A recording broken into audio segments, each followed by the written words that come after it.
Hey guys, welcome back to yet another interesting video of How Logical, and in this video I'm going to show you how to turn on notifications for your Agoda.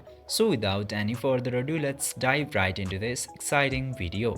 Now, in order to turn on the notifications for your Agoda, you just simply have to open your Agoda application at first. Then after opening the Agoda application, you will get to see this homepage into here. Now after coming into this homepage of Agoda, you just simply have to tap into this more button at the bottom right corner, and from there you will get to see so many options.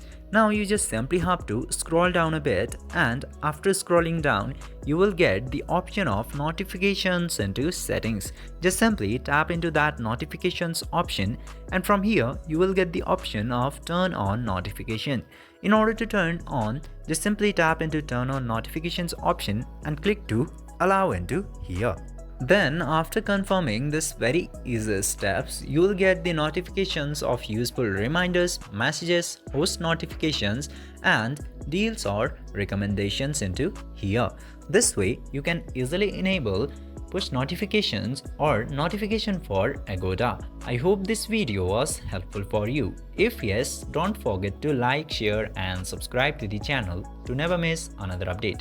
Thank you for watching the video.